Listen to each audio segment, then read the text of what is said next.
Reflexões sobre o medo irracional.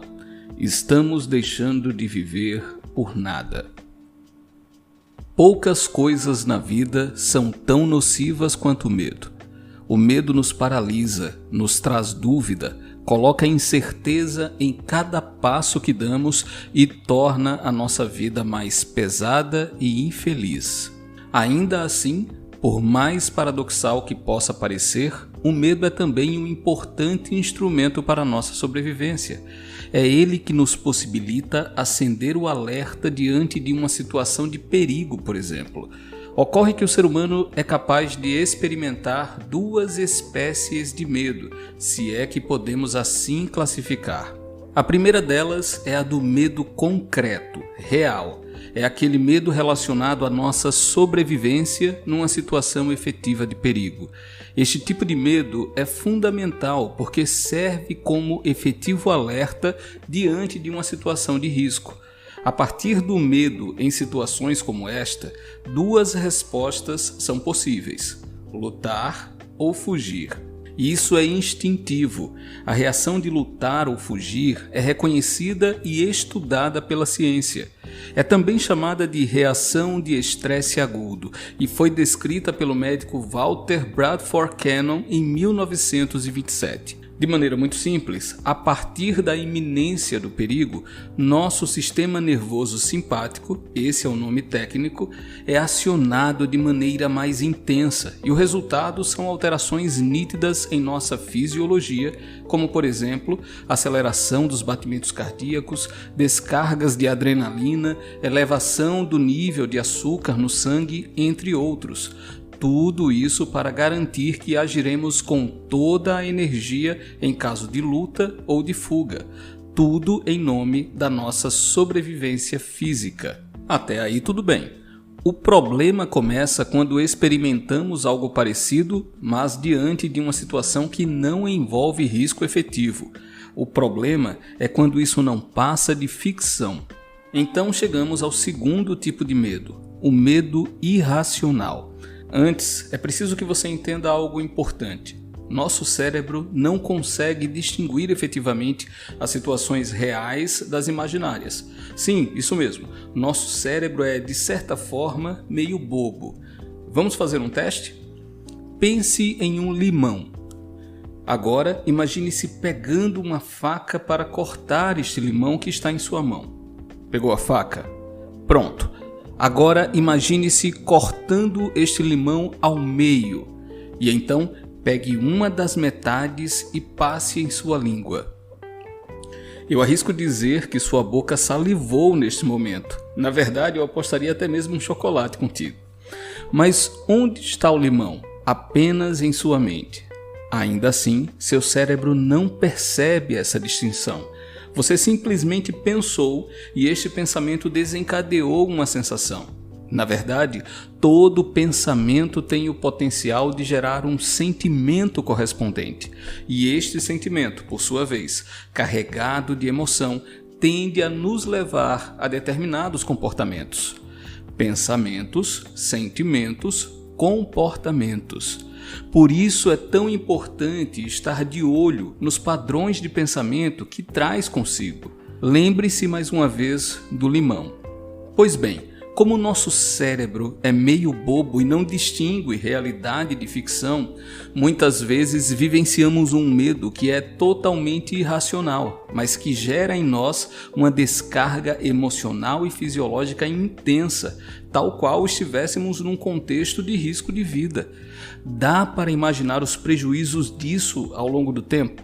É decorrente deste medo que surge a ansiedade que nos paralisa. Sim, temos algo a fazer, sabemos que seria melhor fazer, mas tememos o resultado, e isso nos impede de agir. Acontece que na grande maioria das vezes este medo é totalmente infundado.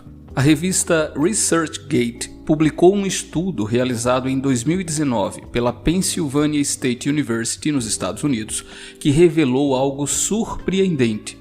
Apenas 9% dos nossos medos que geram ansiedade se tornam realidade. Eu vou repetir, apenas 9%. E mais, 30% dessas preocupações se mostraram menos graves do que pareciam inicialmente. Ou seja, estamos sofrendo grande parte do tempo à toa. Mas lembre-se que os sintomas destes medos infundados são reais. Os prejuízos acontecem o tempo todo, por isso é tão importante entendermos essa dinâmica. O medo infundado é a principal causa das aflições humanas, mas não é algo novo. Desde que a humanidade existe, muito provavelmente ela se martiriza com essa questão. Se você analisar os evangelhos, ou até mesmo a Bíblia como um todo, observará diversas exortações fazendo referência ao afastamento do medo. Vejamos algumas delas. Não fazendo caso do que eles disseram, Jesus disse ao dirigente da sinagoga: "Não tenha medo, tão somente creia." Marcos 5,36. Sejam fortes e corajosos, não tenham medo, nem fiquem apavorados por causa deles, pois o Senhor, o seu Deus, vai com vocês, nunca os deixará, nunca os abandonará. Deuteronômio 31:6. Por isso não tema, pois estou com você. Não tenha medo, pois eu sou o seu Deus. Eu o fortalecerei e o ajudarei. Eu o segurarei com a minha mão direita vitoriosa. Isaías 41:10. Não fui eu que lhe ordenei? Seja forte e corajoso. Não se apavore, nem se desanime, pois o Senhor, o seu Deus, estará com você por onde você andar. Josué 1:9. Estes são apenas alguns exemplos, e apenas na tradição judaico-cristã. O medo infundado deve ser afastado dos nossos corações urgentemente, pois ele tem causado muito sofrimento. O medo é a causa da pobreza em muitas situações. Além disso, ele faz com que tenhamos existências limitadas. Nada mais cruel do que viver limitado, abaixo do nosso potencial. Você pode controlar o medo por meio de um trabalho mental intenso. Primeiro, tendo como referência dados estatísticos e científicos.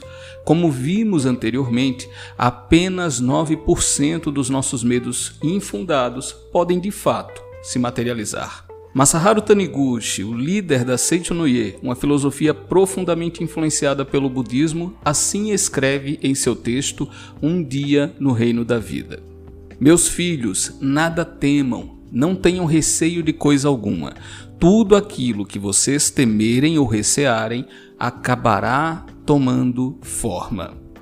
Ou seja, aquilo que trazemos em nossa mente acaba por se tornar a nossa realidade.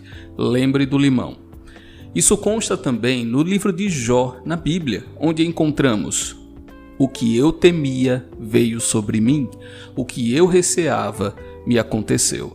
Jó 3:25. Ainda na Bíblia, vemos em Provérbios 4:23 a seguinte orientação: acima de tudo, guarde o seu coração, pois dele depende toda a sua vida. Vale ressaltar que para o povo hebreu, assim como para diversos povos antigos, o coração era o centro dos nossos pensamentos e emoções. Portanto, guardar o coração era proteger os pensamentos, pois nossa vida dependeria fundamentalmente disso. Atualmente no mundo dos negócios, fala-se muito em mindset. Esse termo deriva da junção de duas palavras do inglês, mind, que significa mente, e setting, que significa configuração. Ou seja, mindset nada mais é do que a nossa configuração mental, o padrão que adotamos em nossos pensamentos e que guiará nossos sentimentos e, consequentemente, nossas atitudes. Vemos a ciência confirmando a sabedoria milenar. Por isso, de hoje em diante, assuma um verdadeiro compromisso com o controle do medo irracional. Não permita que essas atitudes te impeçam de ser quem você verdadeiramente é. Siga firme, tendo por base a ciência e a fé. Sucesso! Se você gostou desse conteúdo, eu te convido a acessar o nosso Clube Vida com Resultados. É o nosso grupo fechado e exclusivo no WhatsApp. Você vai encontrar o link na descrição desse vídeo e o seu ingresso é totalmente gratuito. Eu te espero lá.